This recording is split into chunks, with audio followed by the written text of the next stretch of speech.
ಪ್ರಿಯಾಂಕ್ ಖರ್ಗೆ ಅವರೇ, ಸಂವಿಧಾನ ಉಳಿಸೋದು ಅಂದ್ರೆ ಇದೇನಾ?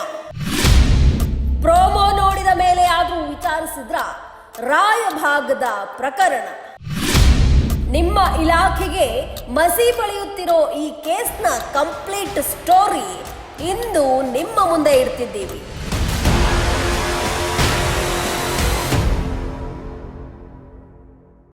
ಸ್ನೇಹಿತರೆ ನಮಸ್ಕಾರ, ಅನ್ವೇಷಣೆಗೆ ಸ್ವಾಗತ. ಮಾನ್ಯ ಗೃಹ ಮಂತ್ರಿಗಳಾದ ಪ್ರಿಯಾಂಕ್ ಖರ್ಗೆ ಅವರೇ, ನೀವು RSS ರಿಜಿಸ್ಟ್ರೇಷನ್ ವಿಚಾರದಲ್ಲಿ, ರಾಮನಹುಂಡಿ ಲೆಕ್ಕದ ವಿಚಾರದಲ್ಲಿ ತುಂಬಾ ಬ್ಯುಸಿ ಆಗಿದ್ದೀರಾ ಅಂತ ಗೊತ್ತು. ಆದ್ರೆ ಸ್ವಲ್ಪ ಫ್ರೀ ಮಾಡಿಕೊಂಡು ಒಂದ್ 5 ನಿಮಿಷ ರಾಯಭಾಗದ ಪ್ರಕರಣದ ಕಡೆ ಗಮನ ಕೊಡಿ. ಯಾಕಂದ್ರೆ ಈ ಪ್ರಕರಣ ನೀವು ಊಹಿಸುವಷ್ಟು ಸಣ್ಣದಲ್ಲ, ಗೊತ್ತು ಬಿಡ್ರಿ ಎನ್ನುವಷ್ಟು ಸುಲಭವೂ ಅಲ್ಲ. ಇದು ಇಡೀ ಕರ್ನಾಟಕದ ಗೃಹ ಇಲಾಖೆಯೇ ತಲೆ ತಗ್ಗಿಸುವಷ್ಟು ಕರಾಳವಾದ ಪ್ರಕರಣ. ಹೊಲದ ರಕ್ಷಣೆಗೆಂದು ನಿರ್ಮಿಸಿರೋ ಬೇಲಿಯೇ ಹೊಲ ಮೇಯ್ದಿರೋ ಪ್ರಕರಣ. 2025 ಜನವರಿ 28 ರಾಯಭಾಗ ಅಂಕಲಿ ರಸ್ತೆ, ಕಂಚಕರವಾಡಿ ಸರಹದ್ದು. ಸಮಯ ಬೆಳಗ್ಗೆ 9:45. ಸಿನಿಮೀಯ ರೀತಿಯಲ್ಲಿ ಬಂದ ಬೂದು ಕಲರ್ ಸ್ವಿಫ್ಟ್ ಕಾರ್, ಬೊಲೆರೋ ಸೇರಿ ಇನ್ನು 3-4 ಕಾರುಗಳಲ್ಲಿ ಬಂದವರು ರಾಯಲ್ ಎನ್ಫೀಲ್ಡ್ ಬುಲೆಟ್ ಗಾಡಿಯಲ್ಲಿ ಹೋಗುತ್ತಿದ್ದವರ ಮೇಲೆ ಮುಲಾಜಿಲ್ದೆ ಹಿಟ್ ಅಂಡ್ ರನ್ ಮಾಡಿದ್ರು. ಆಗ ರಾಯಲ್ ಎನ್ಫೀಲ್ಡ್ ನಲ್ಲಿ ಇದ್ದವರು ಕೆಳಕ್ಕೆ ಬಿದ್ರು. ಆದ್ರೆ ಕಾರ್ಗಳಲ್ಲಿ ಬಂದವರು ಮತ್ತೆ ವಾಪಸ್ ಬಂದು ಬುಲೆಟ್ ನಿಂದ ಕೆಳಗೆ ಬಿದ್ದವರಲ್ಲಿ ಒಬ್ಬನ ಮೇಲೆ ತೀವ್ರವಾಗಿ ರಾಡ್ಗಳಿಂದ ದಾಳಿ ಮಾಡಿದ್ದಾರೆ. ಆ ದಾಳಿಯಲ್ಲಿ ತತ್ತರಿಸಿದವನು ಅರೆ ಬರೆ ಜೀವ ಕೈಯಲ್ಲಿ ಹಿಡಿದು ರಸ್ತೆಯ ಮೇಲೆಯೇ ಸುಮಾರು ಅರ್ಧ ಗಂಟೆಗೂ ಹೆಚ್ಚು ಕಾಲ ಬಿದ್ದಿದ್ದ. ದಾಳಿ ಮಾಡಿ ಹೋದ ಅದೇ ಗ್ಯಾಂಗ್ ಕುಡಿದು ಮತ್ತೆ ಅದೇ ಸ್ಪಾಟ್ಗೆ ಬಂದು ಸಾವು ಬದುಕಿನ ಮಧ್ಯೆ ಹೋರಾಡುತ್ತಿದ್ದವನ ಮುಂದೆ ಡಾನ್ಸ್ ಮಾಡಿಕೊಂಡು ಮತ್ತೆ ಅವನನ್ನ ಮನಸೋ ಇಚ್ಛೆ ತಳಿಸಿದ್ರು. ಆಗ ತೀವ್ರವಾಗಿ ದಾಳಿಗೆ ತುತ್ತಾಗಿದ್ದ ಸಂತ್ರಸ್ತ ಪ್ರಜ್ಞೆ ತಪ್ಪಿದ್ದ. ಅದನ್ನ ನೋಡಿದ ಕಿಲ್ಲರ್ ಗ್ಯಾಂಗ್ ಸತ್ತೇ ಹೋಗಿದ್ದಾನೆಂದು ಭಾವಿಸಿ ಅಲ್ಲಿಂದ ಹೊರಟು ಹೋಗಿದ್ದಾರೆ. ಹೀಗೆ ಹೋದ ಆ ಗ್ಯಾಂಗ್ ಬೇರೆ ಯಾವುದೂ ಅಲ್ಲ, ಅದುವೇ ಇಡೀ ಜಿಲ್ಲೆಯ ಪೊಲೀಸ್ ಇಲಾಖೆಯನ್ನೇ ಬೆಚ್ಚಿ ಬೀಳಿಸಿರೋ ಸುಪಾರಿ ಕಿಲ್ಲರ್ ಗ್ಯಾಂಗ್. ಇನ್ನು ಈ ಸುಪಾರಿ ಕಿಲ್ಲರ್ ಗ್ಯಾಂಗ್ ನಿಂದ ತೀವ್ರವಾಗಿ ಹಲ್ಲೆಗೊಳಗಾಗಿದ್ದವನೇ ಮುಂಬೈ ಕೋರ್ಟ್ನಿಂದ ಗಡಿಪಾರು ಆದೇಶದ ಮೇರೆಗೆ ರಾಯಭಾಗದಲ್ಲಿ ವಾಸಿಸುತ್ತಿದ್ದ ಸಮೀರ್ ಖ್ವಾಜಾ ಶೇಖ್. ಸುಪಾರಿ ಕಿಲ್ಲರ್ ಗ್ಯಾಂಗ್ ನಿಂದ ಅಷ್ಟೊಂದು ತೀವ್ರವಾಗಿ ಹಲ್ಲೆಗೊಳಗಾದ್ರೂ ಜೀವವನ್ನ ಅಂಗೈಯಲ್ಲಿ ಹಿಡಿದು ಸಮೀರ್ ಹೋರಾಟ ಮಾಡ್ತಿದ್ದ. ಸ್ಥಳೀಯರ್ಯಾರೋ ಸಮೀರ್ನ ಪರಿಸ್ಥಿತಿ ನೋಡಿ ಕೂಡಲೇ ಆಂಬ್ಯುಲೆನ್ಸ್ಗೆ ಫೋನ್ ಮಾಡಿದ್ರು. ಸ್ಥಳಕ್ಕೆ ಬಂದ ಆಂಬ್ಯುಲೆನ್ಸ್ ಸಮೀರ್ನ ಕರ್ಕೊಂಡು ರಾಯಭಾಗದ ಸರ್ಕಾರಿ ಆಸ್ಪತ್ರೆಗೆ ಹೋದ್ರು. ಅಲ್ಲಿ ಪ್ರಾಥಮಿಕ ಚಿಕಿತ್ಸೆ ಕೊಟ್ಟಿದ್ದಾರೆ. ಆದ್ರೆ ಈ ಪ್ರಕರಣ ಗಂಭೀರ ಆಗಿರೋದ್ರಿಂದ ಬೇರೆ ದೊಡ್ಡ ಆಸ್ಪತ್ರೆಗೆ ಕರೆದುಕೊಂಡು ಹೋಗಲು ಹೇಳಿದ್ದಾರೆ. ಅಲ್ಲಿಂದ ಸಮೀರ್ನ ಚಿಕ್ಕೋಡಿಗೆ ಕರ್ಕೊಂಡು ಹೋಗಿದ್ದಾರೆ. ಆದ್ರೆ ದಾರಿ ಮಧ್ಯದಲ್ಲಿ ಆಂಬ್ಯುಲೆನ್ಸ್ ನ ಪ್ರಾಬ್ಲಮ್ ಆಗಿದೆ ಅಂತ ಅರ್ಧ ಗಂಟೆಗೂ ಹೆಚ್ಚು ಕಾಲ ಗಾಡಿಯನ್ನ ಅಲ್ಲೇ ನಿಲ್ಲಿಸಿದ್ದಾರೆ. ಸಾಲದು ಅಂತ ಸಮೀರ್ಗೆ ಅತ್ಯಗತ್ಯವಾಗಿ ಬೇಕಿದ್ದ ಆಕ್ಸಿಜನ್ ಕೂಡ ಆಂಬ್ಯುಲೆನ್ಸ್ ನಲ್ಲಿ ಕೊಟ್ಟಿಲ್ಲ. ಇದೆಲ್ಲ ನೋಡಿದ್ರೆ ಸಮೀರ್ನ ಕೊಲೆ ಮಾಡೋಕೆ ಸುಪಾರಿ ಕಿಲ್ಲರ್ಸ್ ಬುಕ್ ಮಾಡಿದವ್ರೆ ಆಂಬ್ಯುಲೆನ್ಸ್ ಸಿಬ್ಬಂದಿಯನ್ನು ಕೂಡ ಬುಕ್ ಮಾಡಿ ಸಮಯಕ್ಕೆ ಸರಿಯಾಗಿ ಸಮೀರ್ಗೆ ಚಿಕಿತ್ಸೆ ನೀಡದಂತೆ ಮಾಡಿದ್ರಾ ಎನ್ನುವ ಸಂಶಯ ಕೂಡ ಉದ್ಭವಿಸುತ್ತೆ.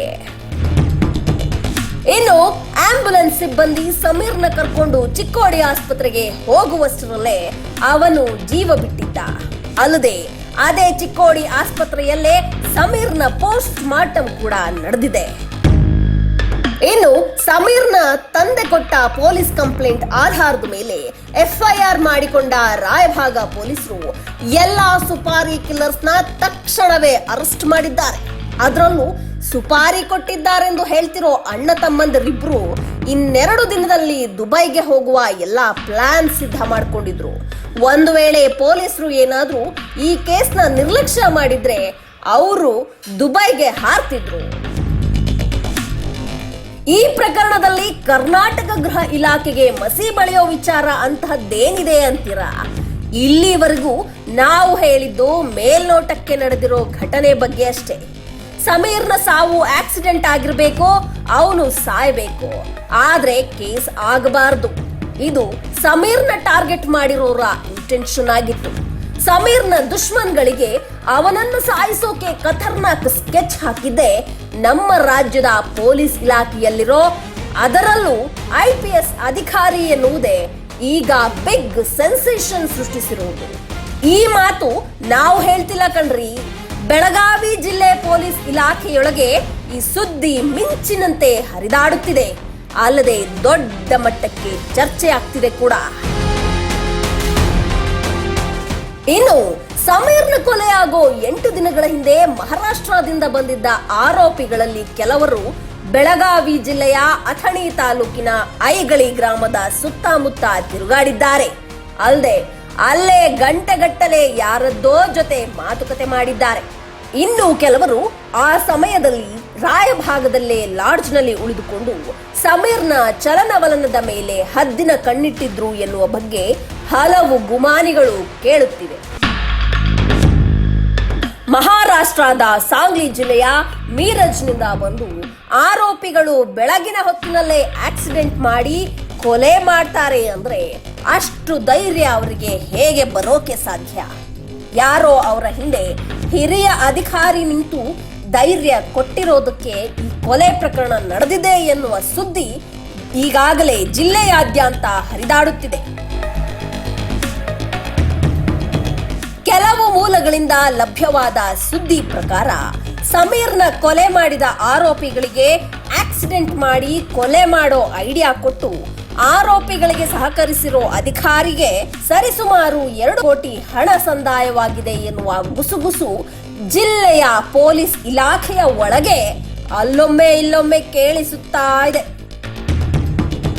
ಸಮೀರ್ ಕೇಸ್ನಲ್ಲಿ ಸ್ಥಳೀಯ ಪೊಲೀಸರು ಮೊದಲು ಚಾರ್ಜ್ ಶೀಟ್ ಸಬ್ಮಿಟ್ ಮಾಡಿದ್ದಾರೆ. ಆ ವೇಳೆಯಲ್ಲೇ ಈ ಸುಪಾರಿ ಕಿಲ್ಲರ್ಸ್ ಪ್ರಕರಣದಲ್ಲಿ ಆ ದೊಡ್ಡ ಅಧಿಕಾರಿಯ ಇನ್ವಾಲ್ವ್ಮೆಂಟ್ ಇದೆ ಅಂತ ಗೊತ್ತಾದ ಮೇಲೇನೆ ಹಿರಿಯ ಅಧಿಕಾರಿಗಳು CIDಗೆ ಈ ಪ್ರಕರಣವನ್ನ ಉನ್ನತ ಮಟ್ಟದ ತನಿಖೆಗಾಗಿ ಮೂಲ ದಾಖಲೆಗಳೊಂದಿಗೆ ವರ್ಗಾವಣೆ ಮಾಡಿದ್ದಾರೆ. ಒಂದು ವೇಳೆ ಸಮೀರ್ ಪ್ರಕರಣ ಜಸ್ಟ್ ರಿವೆಂಜ್ ಕೇಸ್ ಅಂತ ಅಂದ್ಕೊಂಡ್ರು 1 ವರ್ಷವಾದ್ರೂ CID ಚಾರ್ಜ್ ಶೀಟ್ ಸಲ್ಲಿಕೆ ಮಾಡಿಲ್ಲ ಯಾಕೆ? ವಕೀಲರೇ ಪ್ರಕರಣದ ಮೊದಲ ಚಾರ್ಜ್ ಶೀಟ್ಗೆ ಅರ್ಜಿ ಕೊಟ್ಟರು, ಆ ಚಾರ್ಜ್ ಶೀಟ್ ಕೊಡ್ತಿಲ್ಲ ಯಾಕೆ?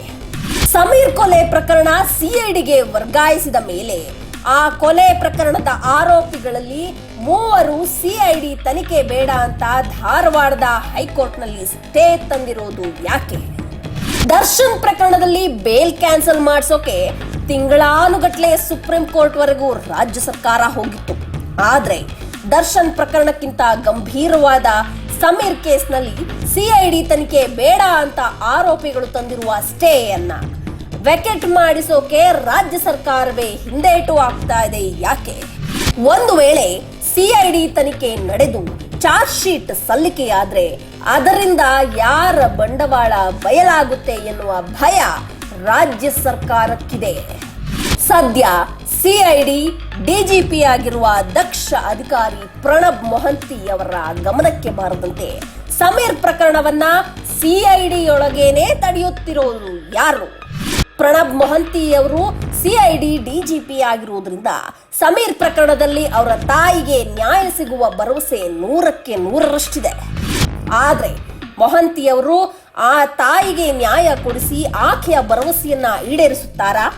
ಹಿರಿಯ ಅಧಿಕಾರಿಯ ಇನ್ವಾಲ್ವ್ಮೆಂಟ್ ಇರುವ ಕಾರಣ ರಾಯಭಾಗ ಪೊಲೀಸರು ಸಲ್ಲಿಸಿರುವ ಚಾರ್ಜ್ ಶೀಟ್ ನ ಸರ್ಟಿಫೈಡ್ ಕಾಪಿ ನೀಡಲು ಹಿಂದೇಟು ಹಾಕ್ತಿದ್ದಾರಾ ಎನ್ನುವ ಎಲ್ಲಾ ಪ್ರಶ್ನೆಗಳು ಸದ್ಯ ಭುಗಿಲೆದ್ದಿದೆ. ಇಷ್ಟೆಲ್ಲಾ ಪ್ರಶ್ನೆಗಳು ಅನುಮಾನಗಳು ಮೂಡೋಕೆ ಕಾರಣ ಏನ್ ಗೊತ್ತಾ?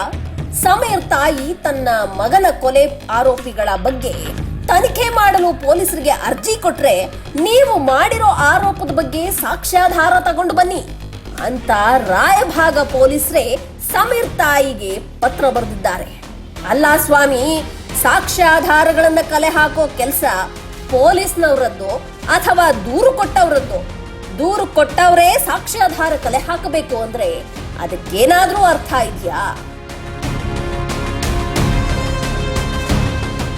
ಇದಕ್ಕೂ ಮೀರಿ ಸಮೀರ್ ತಾಯಿ ಒಂದು ಹೆಜ್ಜೆ ಮುಂದೆ ಹೋಗಿದ್ದಾರೆ.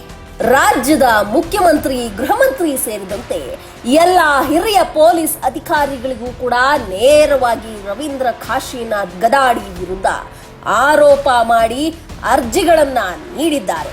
ಆ ಅರ್ಜಿಗಳಲ್ಲಿ ಸ್ಪಷ್ಟವಾಗಿ ಸಮೀರ್ ಕೊಲೆ ಪ್ರಕರಣದಲ್ಲಿ IPS ಅಧಿಕಾರಿಯಾದ ರವೀಂದ್ರ ಕಾಶಿನಾಥ್ ಗದಾಡಿ ಅವರ ಕೈವಾಡ ಇದೆ ಎಂದು ಉಲ್ಲೇಖಿಸಿದ್ದಾರೆ.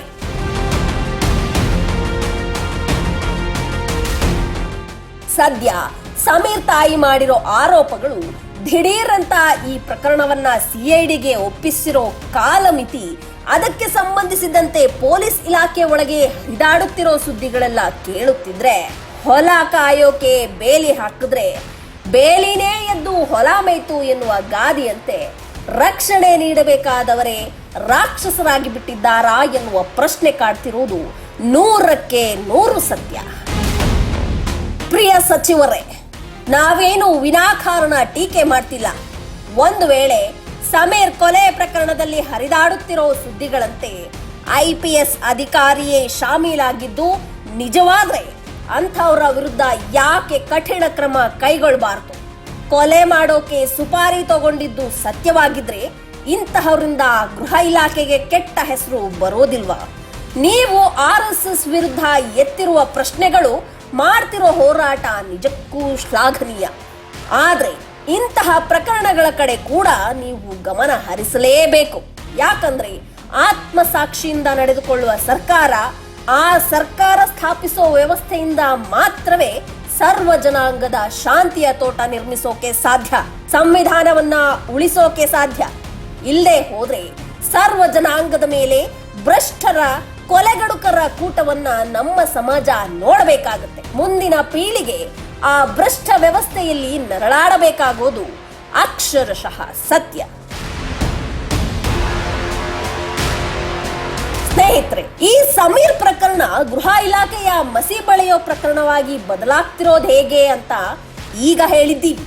ಆದ್ರೆ ಆ ಸಮೀರ್ನನ್ನ ಬಾಂಬೆ ಹೈಕೋರ್ಟ್ ಯಾಕೆ ಗಡೀಪಾರು ಮಾಡ್ತು? ಅವನೇಕೆ 7 ವರ್ಷ ಜೈಲಿನಲ್ಲಿದ್ದ? ಅವನು ತಂದೆ ತಾಯಿ ಸಮೇತ ಮಹಾರಾಷ್ಟ್ರದ ಸಾಂಗ್ಲಿ ಜಿಲ್ಲೆಯ ಮೀರಜ್ನಿಂದ ರಾಯಭಾಗಕ್ಕೆ ಬಂದು ಯಾಕೆ ನೆಲೆ ನಿಲ್ಲಬೇಕಾಯ್ತು? ಸಮೀರ್ನ ಕೊಲೆ ಮಾಡೋಕೆ ಸುಪಾರಿ ಕೊಟ್ಟವರ ಬ್ಯಾಕ್ಗ್ರೌಂಡ್ ಏನು ಎನ್ನುವ ಬಗ್ಗೆ ಕಂಪ್ಲೀಟ್ ಸ್ಟೋರಿ ಮುಂದಿನ ಎಪಿಸೋಡ್ನಲ್ಲಿ ಹೇಳ್ತೀವಿ. ಅಲ್ಲಿವರೆಗೂ ಕೀಪ್ ವಾಚಿಂಗ್ ಅನ್ವೇಷಣೆ.